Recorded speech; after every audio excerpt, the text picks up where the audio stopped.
Lampu neon di ruang sidang nomor 3 Pengadilan Negeri Jakarta Selatan berdengung seperti kawanan tawon marah di atas kepala saya saat saya duduk di kursi kayu yang terasa seperti kursi listrik.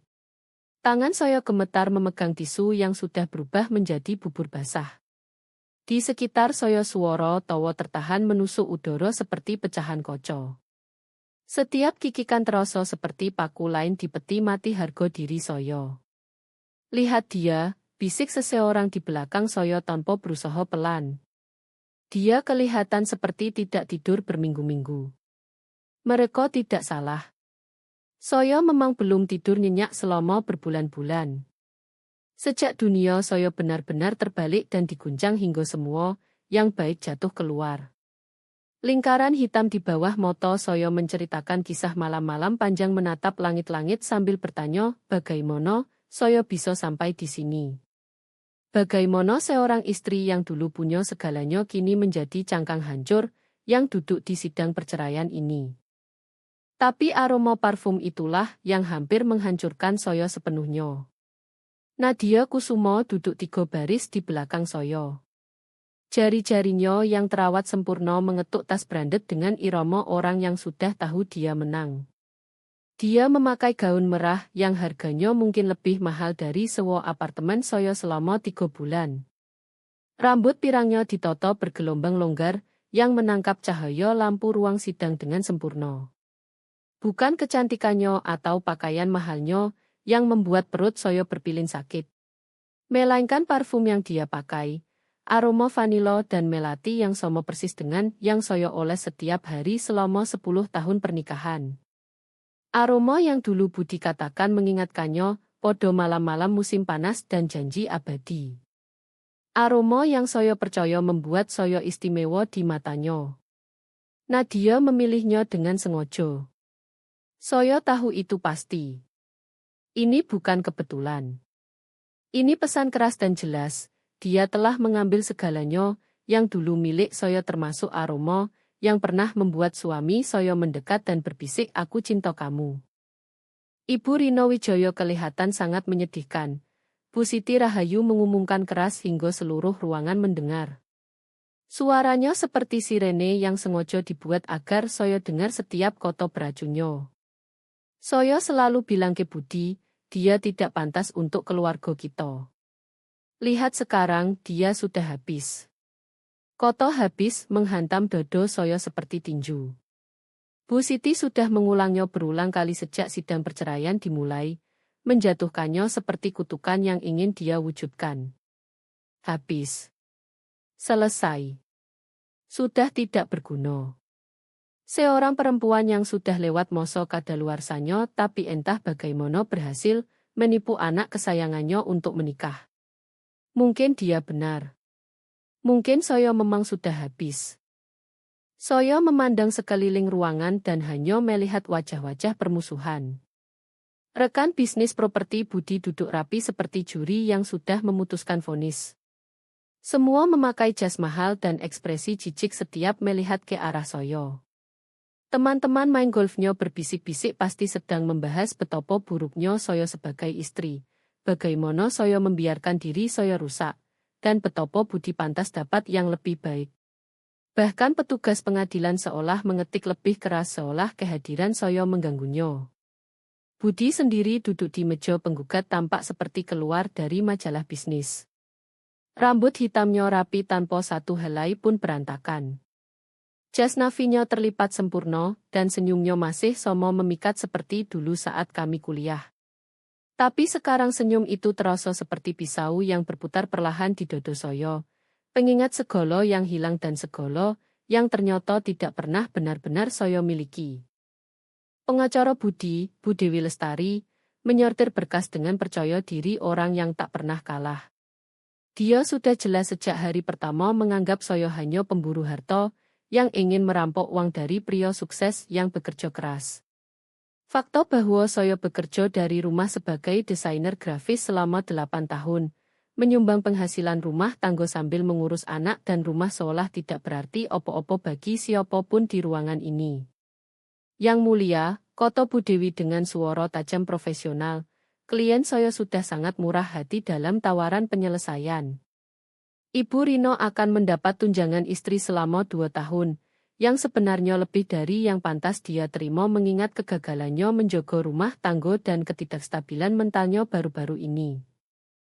Ketidakstabilan. Kota lain yang mereka lempar seperti konveti. Karena rupanya mengalami serangan panik saat suami 10 tahun mengumumkan dia meninggalkanmu demi sekretarisnya berarti kamu tidak waras. Karena menangis saat menemukan seluruh hidupmu adalah kebohongan berarti kamu tidak layak jadi ibu. Saya menatap berkas penyelesaian di depan saya seperti bukti kegagalan saya sendiri. 2 tahun tunjangan yang bahkan tidak cukup untuk sewa apartemen layak di Jakarta. Tidak ada hak atas rumah yang kami bangun bersama, rumah yang saya cat setiap ruangan dan tanam setiap bunga di taman. Tidak ada bagian dari bisnis properti Budi yang saya bantu bangun dengan mendesain semua materi pemasaran gratis di masa-masa sulit awal. Dan yang paling menyakitkan, hak asuh bersama Aryo dengan Budi mendapat penempatan utama. Artinya saya hanya akan bertemu anak saya sendiri setiap 2 akhir pekan seperti kerabat jauh yang mendapat izin kunjungan. Aryo, anak saya yang berusia 9 tahun, duduk di galeri belakang saya. Mata hitamnya serius dan penuh perhatian membuat dia terlihat jauh lebih dewasa dari usianya. Dia bersikeras ikut hari ini meski saya berusaha mati-matian melindunginya dari kekacauan ini. Bu, katanya pagi tadi saat saya memakai setelan bagus satu-satunya. Ibu akan biarkan mereka menang. Pertanyaan itu membuat saya terkejut. Ini bukan soal menang kalah sayang. Kadang orang dewasa memang tidak bisa hidup bersama lagi dan butuh hakim untuk memutuskan yang adil. Tapi Aryo memandang saya dengan mata yang terlalu tahu untuk anak seusianya. Ayah bohong tentang sesuatu yang besar. Saya tahu kalau orang berbohong. Anak-anak memang bilang hal seperti itu. Saya katakan pada diri sendiri saat itu mereka tidak mengerti kompleksitas hubungan orang dewasa. Tapi sekarang duduk di ruangan penuh orang yang menikmati kehancuran saya bertanya-tanya apakah anak 9 tahun saya melihat sesuatu yang saya terlalu buta, terlalu percaya, terlalu naif untuk sadari. 6 bulan lalu saya masih hidup dalam dongeng yang saya kira abadi. Matahari pagi menyusup melalui jendela dapur rumah mewah kami di Jalan Pondok Indah Raya, Jakarta Selatan. Sinar kemasan membentuk kotak-kotak di lantai kayu jati yang Budi dan saya pilih bersama tahun ketiga pernikahan.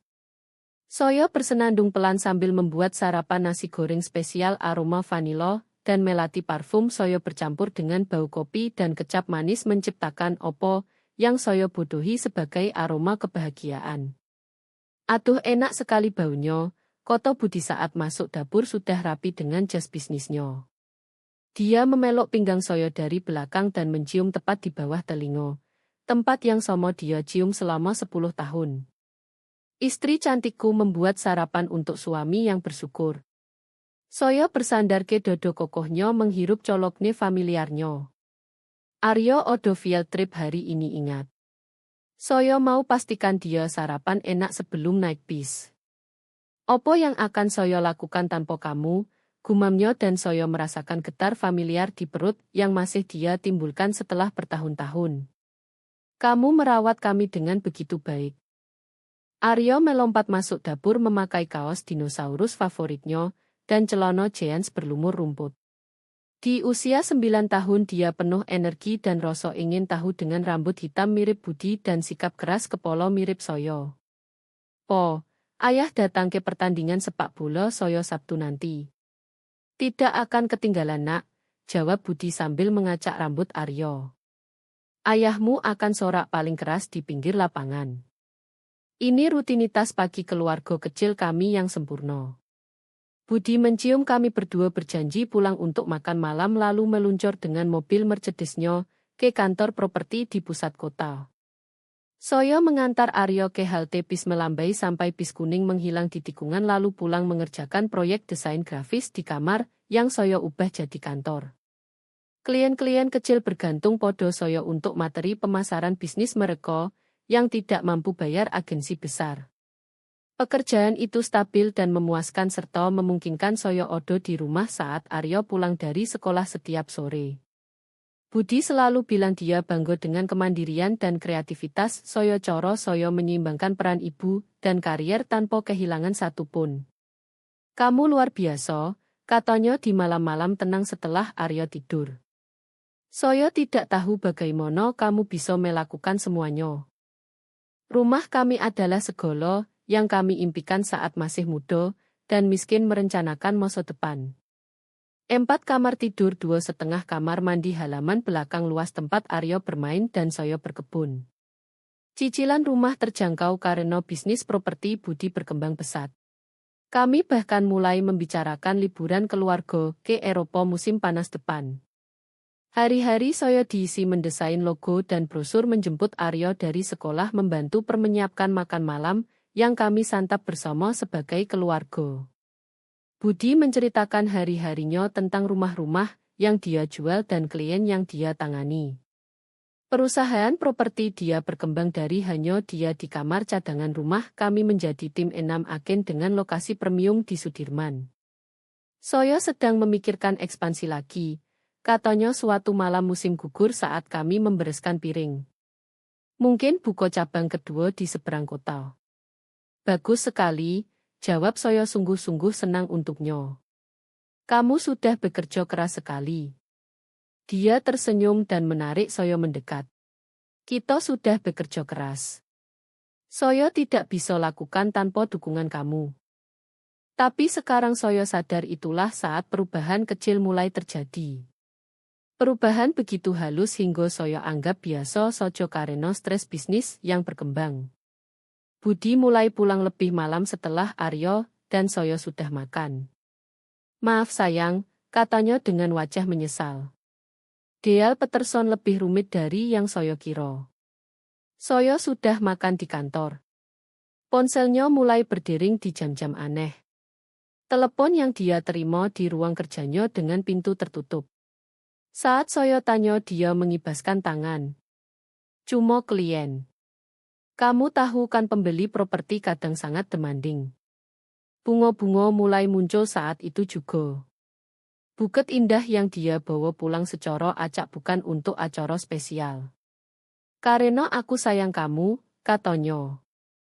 Dan Soyo merasa bersalah hanya karena memperhatikan bahwa dia tidak pernah melakukan itu selama 10 tahun pernikahan. Ayah sering sekali bawa bunga untuk ibu akhir-akhir ini. Komentar Aryo suatu sore saat kami mengatur buket terbaru di Vas. Opo karena ayah merasa bersalah kerja terlalu banyak? Pertanyaan itu membuat Soyo kaget.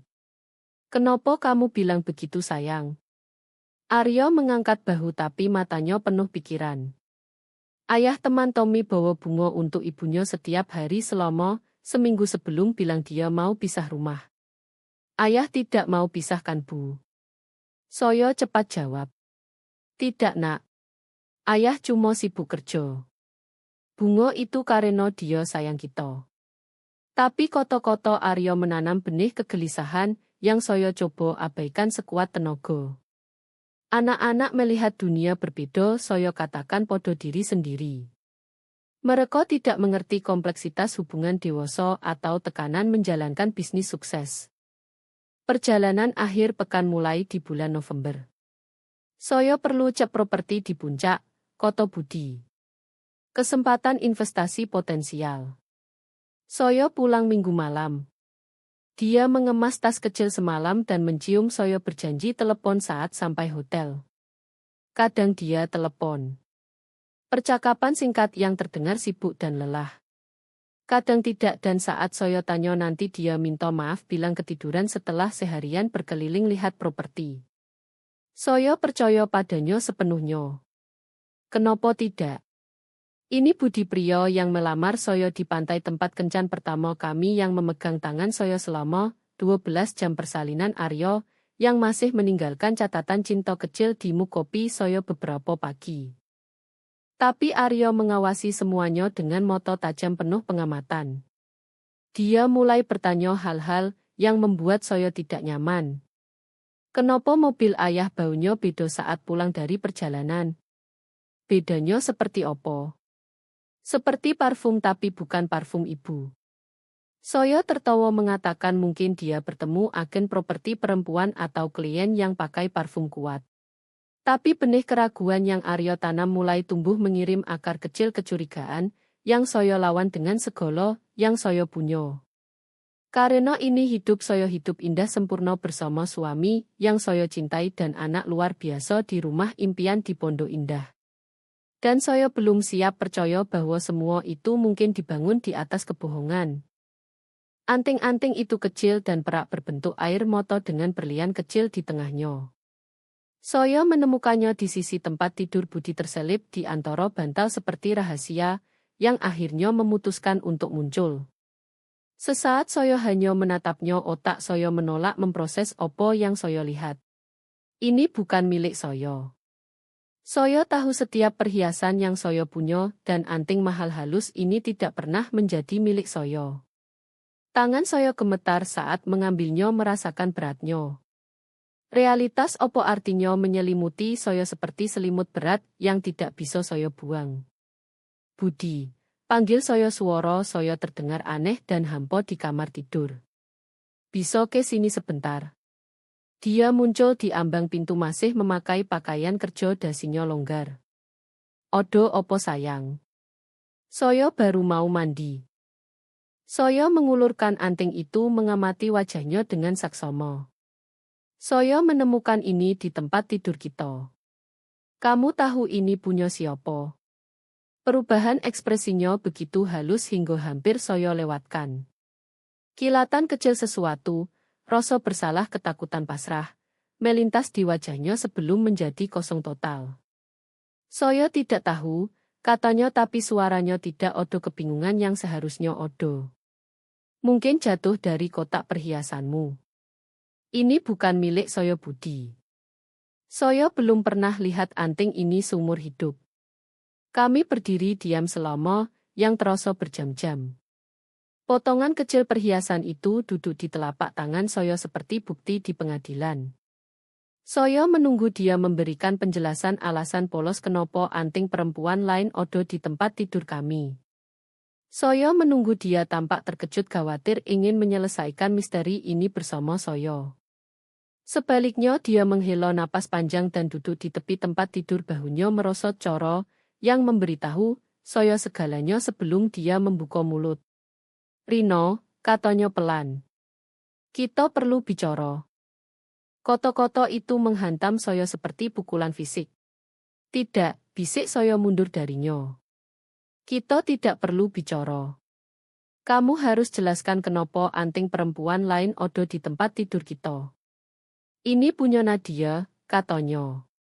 Dan coro santainya menyebut nama itu seolah saya sudah seharusnya tahu membuat lutut saya lemas. Nadia Kusumo dari kantor saya. Saya kenal Nadia. Saya pernah bertemu dia di acara kantor. Perempuan pirang cantik yang bekerja di marketing dan selalu tertawa terlalu keras podo lelucon Budi. Dia masih muda mungkin 28 tahun dengan gigi sempurna, dan kepercayaan diri yang datang dari tidak pernah ditolak. Apa yang Nadia lakukan di tempat tidur kita? Tanya saya meski sudah tahu jawabannya hanya butuh dengar dia mengucapkannya. Rino duduklah dulu. Apa yang dia lakukan di tempat tidur kita Budi? Dia menatap saya saat itu dan untuk pertama kali dalam 10 tahun pernikahan saya melihat orang asing yang memandang balik. Dingin menghitung benar-benar tanpa kehangatan dan cinta yang saya kira saya kenal. Kami sudah bersama selama 8 bulan, katanya datar seolah membahas cuaca. Saya tidak rencanakan tapi terjadi. Dan sekarang saya ingin cerai. Ruangan berputar di sekitar saya. 8 bulan sementara, saya memasak makan malam favoritnya mencuci bajunya, dan percaya kami merencanakan masa depan bersama. Dia sudah bersama Nadia di tempat tidur kami di rumah kami di hidup kami selama 8 bulan. Saya sudah berusaha cari cara bilang ke kamu, lanjutnya. Saya tahu ini berat tapi Rino kita berdua tahu pernikahan kita sudah lama selesai. Pernikahan kita sudah selesai. Saya menatapnya tidak percaya. Sejak kapan? Karena kemarin pagi kamu bilang kamu sayang saya. Minggu lalu kamu bawa bunga. Bulan lalu kita bicara liburan ke Eropa musim panas depan. Saya coba buat transisi lebih mudah untuk semua orang terutama Arya. Tapi saya tidak bisa pura-pura lagi. Koto pura-pura menusuk saya seperti pisau. Sudah berapa lama dia berpura-pura? Berapa banyak momen manis gestur penuh cinta percakapan intim yang ternyata hanya sandiwara? Saya mau kamu keluar dari rumah sebelum akhir bulan. Lanjutnya suaranya semakin seperti bisnis. Saya sudah bicara dengan pengacara. Kamu akan dapat tunjangan istri tentu saja dan kita akan atur hak asuh Arya. Kamu sudah bicara dengan pengacara. Pengkhianatan semakin dalam. Lapisan demi lapisan kebohongan yang baru sekarang saya pahami. Sudah berapa lama kamu rencanakan ini Budi? Tolong jangan buat lebih sulit dari yang harusnya. Lebih sulit dari yang harusnya. Saya berteriak sekarang semua sakit dan amarah keluar sekaligus. Kamu selingkuh 8 bulan merencanakan cerai di belakang saya dan kamu mau saya buat mudah untukmu. Saat itulah saya mendengar langkah kecil di koridor. Arya muncul di pintu kamar tidur wajahnya pucat mata lebar penuh ketakutan yang anak-anak rasakan saat dunia mereka mulai runtuh. Bupo kenapa teriak-teriak? Budi langsung beralih ke mode ayah suaranya lembut menenangkan. Hei nak ibu dan ayah cuma diskusi. Semua baik-baik saja. Tapi Arya tidak percaya. Dia memandang dari budike saya melihat wajah saya yang basah air mata dan ekspresi bersalah ayahnya. Saya bisa lihat dia menyusun potongan-potongan di pikiran tajamnya. Kalian mau cerai? Tanyanya pelan. Pertanyaan itu menggantung di udara seperti bom siap meledak. Budi dan saya saling pandang dan saya sadar momen ini akan mengubah segalanya untuk anak kami. Akan ada sebelum dan sesudah dan kami berdiri tepat di garis pemisah. Kami akan tinggal terpisah sementara, koto Budi hati-hati. Tapi itu tidak mengubah betapa kami berdua sayang kamu. Arya mengangguk pelan tapi matanya tidak pernah lepas dari wajah ayahnya. Opo karena tante yang baunya seperti bunga? Wajah Budi memutih. Tante Mono Arya. Yang kemarin Selasa saat ibu ke pasar. Saya lihat mobilnya di halaman saat turun dari bis. Kesunyian yang menyusul sunyi mencekam. Budi menatap anak kami dengan panik sementara, saya merasakan potongan terakhir pernikahan saya hancur di sekitar saya. Anak 9 tahun saya tahu sebelum saya. Dia sudah mengawasi mengamati melindungi saya dengan cara satu-satunya yang dia bisa. Mencatat kebohongan yang menghancurkan keluarga kami. Dan di momen itu saya sadar Arya bukan hanya korban tak bersalah dalam perceraian ini. Dia akan menjadi sekutu terkuat saya dalam pertempuran yang akan dimulai. Kantor hukum Henderson dan rekan tercium seperti kulit tua dan mimpi hancur. Saya duduk di kursi tidak nyaman di depan Pak Thomas Hendra pengacara berusia 60-an yang spesialisasi perceraian murah. Meja kerjanya penuh berkas dan dia terus melirik jam seolah ada tempat lebih penting. Bu Rino, katanya membalik berkas yang dikirim pengacara Budi. Saya harus jujur. Ini akan jadi pertarungan berat. Maksudnya, tanya saya meski perasaan tenggelam di perut saya sudah bilang saya tahu. Suami Anda memakai Bu Dewi Lestari. Dia salah satu pengacara perceraian terbaik di Jakarta dan tidak murah. Fakta bahwa dia mampu bayar sementara Anda duduk di kantor, saya memberitahu segalanya tentang kesenjangan keuangan dalam kasus ini. Saya memandang kantor sempitnya noda air di langit-langit dan buku hukum usang dirap. Pak Thomas adalah yang saya mampu dengan tabungan saya yang menyusut sementara Budi menyewa hiu berjas desainer. Tapi saya punya hak kan?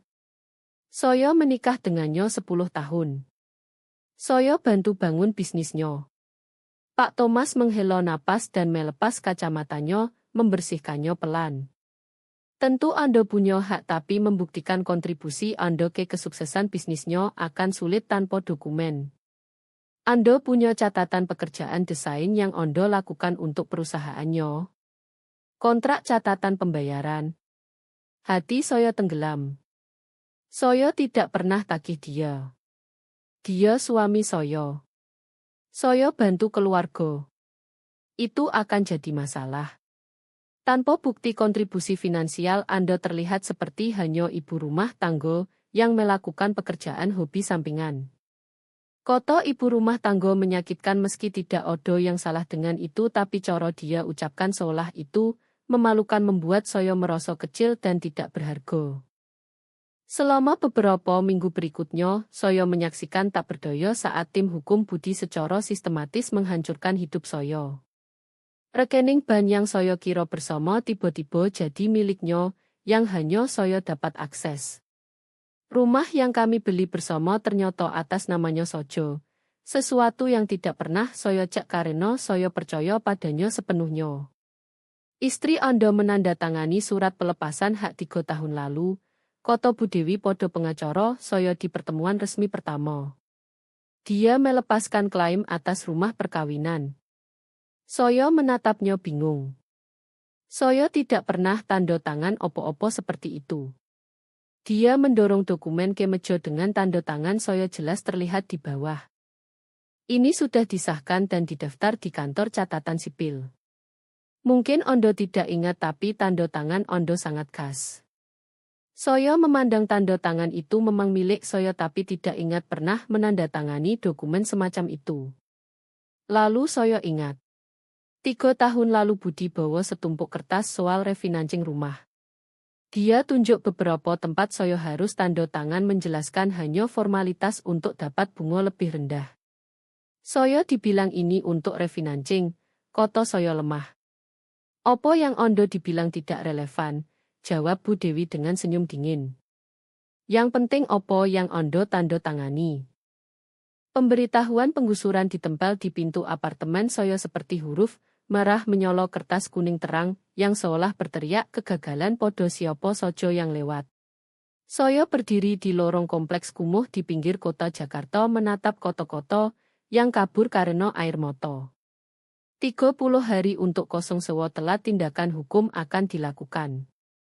Tangan saya gemetar saat membuka pintu apartemen 2 kamar sempit yang jadi rumah kami setelah Budi memaksa kami keluar dari rumah di Pondok Indah. Tempat itu bau rokok penghuni sebelumnya dan jamur di sudut kamar mandi, tak peduli berapa banyak pemutih yang saya pakai. Dindingnya tipis hingga saya bisa dengar setiap pertengkaran tetangga, setiap tangis bayi, setiap acara malam. Ini bukan seharusnya hidup saya. Saya meletakkan tas di meja dapur bekas dan memandang barang-barang kami yang sedikit. Perabot campuran dari pasar loak dan barang yang berhasil saya selamatkan sebelum Budi ganti kunci rumah lomo. Gambar-gambar Arya ditempel di kulkas, lukisan krayon cerah dinosaurus, dan pesawat luar angkasa yang seolah mengejek realitas abu-abu kami. Telepon berdering dan saya jawab dengan harapan putus asa, mungkin odo kabar baik sekali sojo. Rino, ini Bu Dewi Lestari, suara tajam pengacara Budi. Saya telepon untuk beritahu klien saya akan minta hak asuh penuh Arya mulai sekarang. Koto-koto itu menghantam seperti pukulan. Opo? Kenapa? Kami punya bukti ketidakstabilan mental Anda yang terus berlanjut dan ketidakmampuan menyediakan lingkungan rumah yang stabil untuk anak. Pemberitahuan penggusuran kehilangan klien, laporan orang tua lain tentang perilaku tidak stabil Anda. Semua gambarkan gambaran yang sangat mengkhawatirkan. Laporan opo? Perilaku tidak stabil opo? Bu Rino, saya rasa lebih baik bagi semua pihak kalau Anda setuju kunjungan diawasi. Melawan ini hanya akan buat anak Anda lebih susah. Telepon mati meninggalkan saya berdiri di dapur dengan telepon di telinga, dan dunia saya runtuh lagi. Mereka akan ambil Arya dari saya. Anak saya satu-satunya hal baik yang tersisa dalam hidup saya akan direnggut karena saya tidak mampu bayar apartemen layak atau mempertahankan klien. Saya ambruk ke kursi tidak cocok dan menutup wajah dengan tangan. Serangan panik mulai pelan seperti biasa dengan sesak di dodo, yang menyebar hingga saya sulit bernapas. Jantung berdegup kencang, telapak tangan berkeringat, ruangan berputar. Inilah yang mereka maksud dengan ketidakstabilan mental. Serangan yang mulai setelah pengkhianatan budi saat tubuh saya memutuskan bernapas adalah opsional, dan pikiran saya meyakinkan diri saya sedang mati. Serangan yang semakin buruk seiring sidang perceraian berlarut, kehilangan klien demi klien saat hidup saya hancur potong demi potong. Bu. Suara Aryo menusuk kepanikan dan saya angkat kepala melihat dia berdiri di ambang pintu dengan tas sekolah masih di punggung. Dia berjalan pulang sendiri dari halte bis, sesuatu yang dulu akan membuat saya ngeri 6 bulan lalu tapi kini jadi rutinitas di realitas baru kami. Hai sayang. Saya usahakan menyeko air mata sebelum dia lihat. Tapi Aryo lihat segalanya. Dia letakkan tas dan mendekat tangan kecilnya di bahu saya dengan kelembutan yang menghancurkan hati saya. Ibu lagi kena perasaan takut lagi yo. Itu sebutannya untuk serangan panik saya. Perasaan takut. Seolah mereduksinya jadi istilah anak-anak bisa membuatnya kurang menghancurkan, kurang bukti, saya tidak layak jadi ibu. Ibu baik-baik saja, bohong saya. Cuma capek. Aryo mempelajari wajah saya dengan mata hitam yang terlalu banyak melihat. Ayah telepon saya hari ini. Dia bilang opo? Dia mau saya tinggal sama dia dan Nadia full time. Dia bilang ibu terlalu sakit untuk rawat saya dengan benar. Koto-koto itu seperti pisau berputar di dodo saya. Kamu jawab opo? Saya bilang saya mau tinggal sama ibu. Aryo naik ke pangkuan saya, sesuatu yang jarang dia lakukan lagi karena dia merasa sudah besar. Tapi bu, saya rasa mereka tetap akan paksa saya pergi. Saya peluk dia erat, menghirup aroma sampo dan bau makanan kantin sekolah di bajunya. Ibu tidak akan biarkan itu terjadi, Aryo. Ibu janji. Bagaimana ibu bisa hentikan mereka? Mereka punya lebih banyak uang, pengacara lebih bagus, dan semua orang percaya mereka bukan ibu. Cara dia ucapkan itu datar, seolah membahas soal matematika bukan kehancuran keluarga, membuat saya sadar betapa perceraian ini sudah membuat anak kecil saya dewasa. Dia tidak seharusnya mengerti strategi hukum dan pertarungan hak asuh. Dia seharusnya khawatir berteman dan apakah dia masuk tim sepak bola tahun depan. Ibu belum tahu caranya, akui saya. Tapi ibu akan cari jalan. Aryo diam sebentar dan saya rasakan dia berpikir, memproses informasi di pikiran tajamnya. Bu, bagaimana kalau saya bilang saya tahu sesuatu yang bisa bantu? Sesuatu opo? Dia mundur memandang saya, ekspresinya serius dan penuh tekad. Sesuatu tentang ayah dan Nadia, sesuatu yang mereka tidak tahu saya tahu. Aryo, kamu bicara opo? Saya sudah awasi dan dengar dan saya temukan hal-hal yang saya rasa mereka tidak mau orang lain tahu. Dingin merayap di punggung saya. Sayang, kamu tidak seharusnya memotong-matai ayahmu. Saya bukan memotong-matai, katanya dengan marah, anak yang dituduh tidak adil. Saya sedang selidiki seperti detektif dan saya rasa ayah sedang lakukan hal sangat buruk. Buruk seperti apa? Aryo memandang sekeliling apartemen seolah cek mikrofon tersembunyi, lalu mendekat berbisik di telinga saya. Saya rasa ayah mencuri uang dan Nadia bantu dia. Saya menatap anak 9 tahun saya, anak kecil yang masih percaya sinterklas, dan peri gigi berusaha memproses apa yang dia katakan. Aryo, itu tuduhan sangat serius. Saya tahu. Makanya saya kumpulkan bukti. Bukti. Dia mengangguk serius. Saya punya foto, rekaman, dan dokumen. Saya simpan semuanya di komputer dan buat salinan di flash drive kalau komputer rusak. Aryo, kamu belajar dari mana semua ini? YouTube, katanya datar. Kamu bisa belajar opo sojo di YouTube kalau tahu cari opo. Saya memandang anak saya benar-benar memandang dan melihat sesuatu yang sebelumnya saya lewatkan. Sementara saya hancur, sementara saya tenggelam dalam serangan panik tagihan hukum dan beban hidup yang runtuh, Aryo diam-diam melakukan penyelidikan sendiri terhadap orang-orang yang menghancurkan keluarga kami.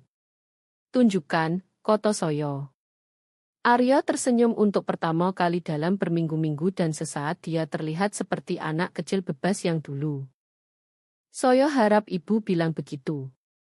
Saat dia lari ambil laptop, saya merasakan sesuatu yang tidak saya rasakan selama berbulan-bulan. Harapan. Mungkin anak 9 tahun saya menemukan senjata yang kami butuh untuk melawan. Mungkin kebenaran benar-benar bisa membebaskan kami. Mungkin kami tidak sekuat yang semua orang ingin kami percaya. Laptop Aryo terbuka di meja dapur kami seperti pintu ke dunia rahasia yang tidak pernah saya tahu odo. Anak 9 tahun saya menggerakkan kursor dengan percaya diri, orang 3 kali usianya mengklik folder bernama bukti, file audio, dan dokumen keuangan yang membuat kepala saya pusing. Saya mulai rekam 2 bulan lalu, jelas Aryo suaranya datar saat membuka folder pertama. Awalnya karena ayah aneh dan saya mau tahu apa yang salah. Tapi lalu saya sadar dia bukan cuma aneh. Dia bohong tentang segalanya. File pertama adalah foto diambil dari tempat sembunyi di balik semak. Itu menunjukkan Budi dan Nadia berdiri di luar ban. Tapi mereka tidak sendirian. Seorang pria berjas mahal menyerahkan amplop tebal ke Budi dan ketiganya tersenyum seolah baru menang lotre. Siapa pria itu? Tanya saya mendekat ke layar. Namanya Pak Robert Chen. Salah satu rekan bisnis ayah. Saya dengar mereka bicara tentang dia saat mereka kira saya tidur. Aryo klik foto berikutnya yang menunjukkan pria Somo masuk mobil dengan plat nomor yang tidak saya kenal. Saya catat nomor platnya dan cari di internet. Mobil itu terdaftar atas nama perusahaan yang sudah tidak ada lagi. Saya menatap anak saya takjub.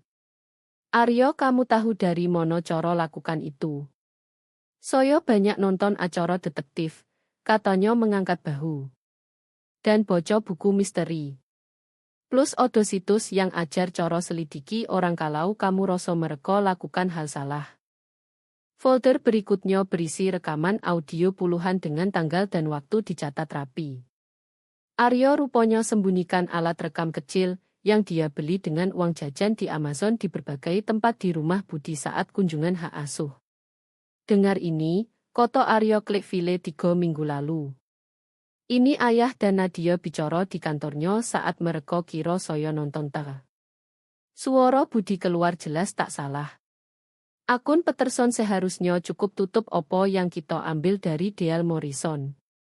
Asal audit tidak terjadi sebelum awal tahun kita aman. Suara Nadia menyusul. Bagaimana kalau Odo yang tahu sebelum itu? Bagaimana kalau pengacara Rino mulai gali keuangan perusahaan? Pengacara Rino itu bodoh yang bahkan tidak mampu bayar sewa kantor, jawab Budi tertawa yang membuat perut saya mual. Dan bahkan kalau dia mulai cari, saya sudah pindah semuanya ke luar negeri. Rekening di Singapura benar-benar tidak bisa dilacak. Saya merasa tidak bisa bernapas. Aryo, kamu mengerti apa artinya ini? Artinya ayah mencuri uang klien dan sembunyikan supaya ibu tidak dapat opo-opo di perceraian, koto Aryo sederhana. Dan artinya Nadia bantu dia. Rekaman semakin buruk. Budi dan Nadia membahas cara sembunyikan aset, cara buat saya terlihat tidak stabil, dievaluasi hak asuh, cara pastikan saya dapat nol sementara mereka hidup bahagia dengan uang milik orang lain.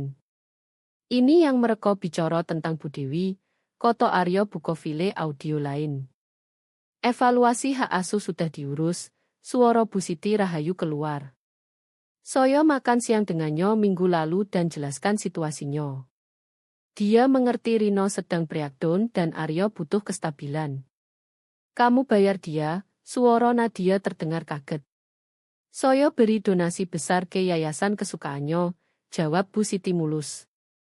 Kadang itu cukup buat orang lihat kebenaran dengan jelas. Saya ambruk ke kursi kewalahan dengan skolo konspirasi melawan saya. Ini bukan cuma budi selingkuh dan mau cerai. Ini usaha terkoordinasi untuk hancurkan saya total dan curi uang dari orang tak bersalah sekaligus. Masih odo lagi, koto Aryo pelan. Ini yang paling buruk. Dia buka file video dan saya menonton ngeri saat Budi dan Nadia duduk di kamar hotel menghitung tumpukan uang sambil tertawa. Bagian terbaiknya, koto Budi ke kamera adalah saat orang akhirnya tahu uang mereka hilang Rino, yang akan mereka salahkan. Mantan istri gila yang punya akses ke semua rekening dan mungkin curi semuanya saat breakdown mentalnya. Kamu jahat, koto Nadia tapi dia tertawa saat bilang itu. Saya suka. Mereka rencana jebak ibu, koto Aryo suara kecilnya berat dengan pemahaman yang tidak seharusnya anak bawa. Mereka akan curi semua uang ini lalu buat seolah ibu yang lakukan. Saya memandang anak saya anak pemberani yang mempertaruhkan segalanya untuk ungkap kebenaran sementara orang dewasa di sekitarnya sibuk hancurkan satu sama lain. Aryo, kenapa kamu tidak bilang lebih cepat? Karena saya mau pastikan bukti cukup, katanya serius. Dan karena saya takut mereka mungkin sakiti ibu kalau tahu saya tahu. Sakiti ibu? Bagaimana? Mereka bicara tentang ibu seolah ibu bukan orang sungguhan. Koto Aryo Moto mulai berair untuk pertama kali. Seolah ibu cuma penghalang yang harus mereka singkirkan. Dan Bu saya rasa mereka akan coba buat ibu ditangkap karena curi uang yang sebenarnya mereka curi. Potongan-potongan kini menyatu. Rencana Budi sepenuhnya jelas. Dia bukan cuma tinggalkan saya demi perempuan lain. Dia secara sistematis hancurkan hidup saya sambil bangun hidup baru dengan uang curian. Dan saat pencurian akhirnya ditemukan saya akan jadi kambing hitam sempurna. Mantan istri pahit dengan akses rekening dan riwayat ketidakstabilan mental tercatat. Kita harus bawa ini ke polisi, koto Soyo. Tidak, koto Aryo tegas. Kita harus bawa ke hakim besok di sidang. Saat itu semua orang odo dan mereka tidak bisa lari atau hancurkan bukti. Soyo memandang anak 9 tahun Soyo detektif kecil, yang sendirian ungkap konspirasi, yang bisa hancurkan kami berdua, dan merasakan gelombang kebanggaan bercampur pilu. Dia tidak seharusnya lakukan ini.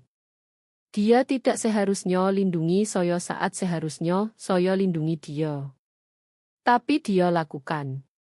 Dan sekarang kami punya senjata yang kami butuh untuk melawan. Kamu siap jadi anak paling berani di dunia besok? Tanya Soyo. Aryo tersenyum dan untuk pertama kali dalam berbulan-bulan senyum itu sampai ke matanya. Soyo sudah siap berminggu-minggu Bu. Soyo cuma tunggu saat yang tepat. Saat yang tepat akhirnya tiba. Pagi sidang akhir, Soyo bangun merasa seperti bersiap dieksekusi. Tangan gemetar saat memakai setelah Navi Somo yang Soyo pakai setiap kali ke pengadilan, seragam kekalahan Soyo. Tapi hari ini terasa berbeda. Hari ini Aryo dan Soyo punya senjata rahasia yang tidak ada yang tahu. Kamu siap sayang? Tanya Soyo saat kami naik tangga pengadilan. Dia pegang tas kecilnya erat flash drive biru tersimpan aman di dalamnya bersama laptop cadangan. Soyo siap Bu, katanya suara mantap penuh tekad. Ibu siap. Soyo genggam tangannya.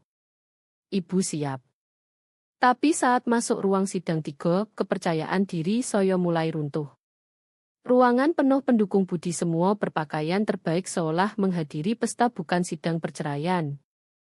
Bu Siti duduk di baris depan dengan senyum puas dan kalung mutiara, yang harganya mungkin lebih dari sewa Soyo. Nadia Odo juga memukau dalam gaun merah memakai parfum Soyo seperti bendera kemenangan. Budi tampak percaya diri santai di mejanya sesekali berbalik tersenyum ke rombongan penyemangatnya. Bu Dewi menyortir berkas dengan aura orang yang sudah menang. Bahkan petugas sidang seolah di pihak mereka mengangguk sopan saat Bu Siti komentar soal akhirnya selesaikan kekacauan ini. Pak Thomas pengacara murah saya tampak gugup tidak siap seperti biasa. Dia hampir tidak lihat berkas penyelesaian dan sudah sarankan 2 kali terima sojo tawaran dan lanjut hidupmu. Semua berdiri untuk Yang Mulia Hakim Ratno Dewi, pengumum petugas. Hakim masuk dengan ekspresi tegas biasa rambut abu-abu ditarik ketat dan kacamata boco sudah di ujung hidung.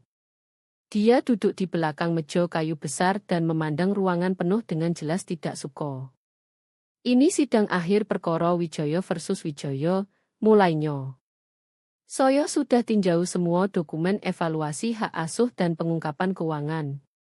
Kecuali ada perkembangan mendadak saya siap putuskan penyelesaian yang diajukan. Bu Dewi langsung berdiri. Yang mulia klien saya ingin segera selesaikan dan lanjut hidup. Penyelesaian lebih dari murah hati dan kami yakin ini terbaik untuk semua pihak agar sidang ini ditutup hari ini. Saya rasakan dinding menutup di sekitar saya. Ini dia momen saya kehilangan segalanya dan Budi pergi dengan uang curian dan hidup barunya. Saya pandang Aryo yang beri anggukan menyemangat. Bu Rino, Koto Hakim Ratno. Odo yang ingin ditambahkan sebelum saya putuskan. Saya mulai berdiri untuk terima penyelesaian menyedihkan yang akan tinggalkan saya hampir tanpa opo-opo saat tawa mulai di belakang saya pelan lalu semakin keras saat pendukung Budi berbisik tentang kekalahan saya yang jelas. Lihat dia, Koto seseorang tanpa pelan. Dia tahu dia sudah kalah. Akhirnya Bu Siti umumkan keras, kita bisa tinggalkan kekacauan tidak enak ini dan lanjut hidup. Rino Wijaya sudah habis. Koto habis bergema di ruangan seperti vonis mati. Saya rasakan sesak familiar di dodo awal serangan panik lain yang hanya akan buktikan poin mereka tentang ketidakstabilan mental saya. Saya hampir duduk kembali dan terima nasib saat saya rasakan tangan kecil menyelinap ke tangan saya. Aryo sudah berdiri di samping saya wajah kecilnya penuh tekad yang mengingatkan saya podo ayah saya saat dia memutuskan sesuatu penting. Tanpa Koto dia berjalan ke meja hakim sepatu sneakernya berdecit pelan di lantai mengkilap. Seluruh ruangan menjadi sunyi menyaksikan anak kecil ini mendekati orang paling berkuasa di ruangan dengan percaya diri orang yang tahu persis apa yang dia lakukan. Permisi Yang Mulia, Koto Aryo jelas suaranya menggema di ruangan sunyi. Hakim Ratno tampak terkejut tapi tidak marah. Yo nak mudo. Aryo mengambil flash drive biru dari tasnya mengangkatnya seperti bukti di sidang pembunuhan. Saya rasa Yang Mulia benar-benar perlu lihat ini sebelum putuskan. Suasana ruangan langsung berubah.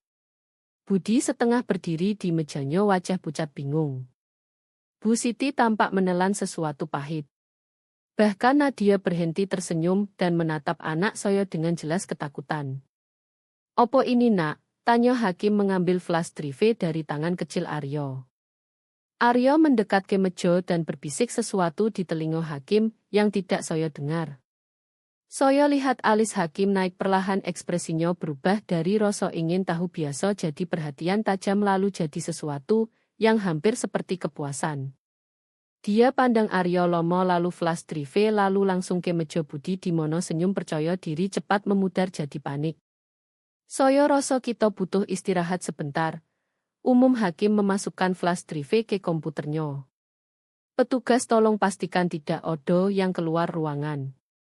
Selama 20 menit berikutnya satu-satunya suara di ruang sidang 3 adalah klik mouse hakim dan bisikan semakin gugup dari pihak Budi. Saya lihat wajah Budi semakin pucat setiap menit Bu Dewi menyortir berkas panik mencari celah hukum. Akhirnya hakim angkat kepala dari layar. Matanya menyapu ruangan melihat ekspresi ketakutan Budi kerutan bingung Bu Siti dan panik jelas Nadia. Saat pandangannya mendarat podo saya lihat sesuatu yang tidak saya berani harapkan. Keadilan. Hakim tersenyum tipis tapi itu senyum paling indah yang pernah saya lihat. Dia pandang langsung ke Budi dan tim hukumnya suaranya penuh kepuasan yang membuat hati saya berdegup. Baiklah, Katonyo koto katonyo jatuh ke kesunyian seperti batu ke air tenang. Mari kita katakan kebenaran akhirnya tiba. Dia angkat palu dan saya tahu segalanya akan berubah. Pak Budi Santoso Ando ditangkap.